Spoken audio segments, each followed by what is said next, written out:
Hello guys, and welcome to this video to talk about osseous dysplasia or even cemento-osseous dysplasia. Okay, so we have some lesions like this in which we have fibrous tissue replacing bone tissue in those areas. Okay, so that's why we have a mixed lesion, and we need to remember about how to differentiate those lesions from, periapical inflammatory lesions, just like a radicular cyst, for example. Okay, especially when they are in the beginning, because the osseous dysplasia or cemento-osseous dysplasia starts as a radiolucent lesion. Okay, so the first key point is, of course, for us to remember that the lesion gets radiopaque as it develops. Okay, so even if we have an advanced stage, it's most likely that we are going to find a radiolucent halo. Okay, so we have a radiolucent halo like this. So in this OPG, for example, we cannot see the radiolucent halo properly, but just taking a periapical radiograph, then we see the radiolucent halo and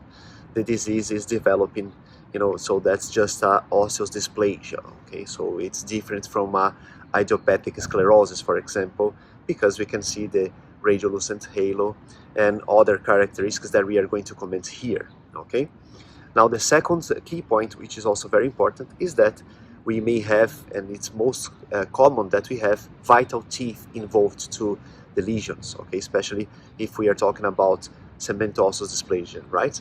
So the teeth are vital and the lesions are not symmetric in relation to the apex, right? So the lesions are usually not so aggressive as one inflammatory lesion can be, and not symmetric to the apex as well, okay? So those are very important characteristics, okay? Now the third key point is that there are even some demographic info that we should consider, right? So if you have a vital teeth, non-inflammatory conditions, and you are suspecting of osseous dysplasia, then those are more common on middle-aged women. Okay, so we need to consider these as well, right? So we should follow up these lesions, and depending on the necessity, on the requirement, then we can also do surgery, and confirm the results on a biopsy.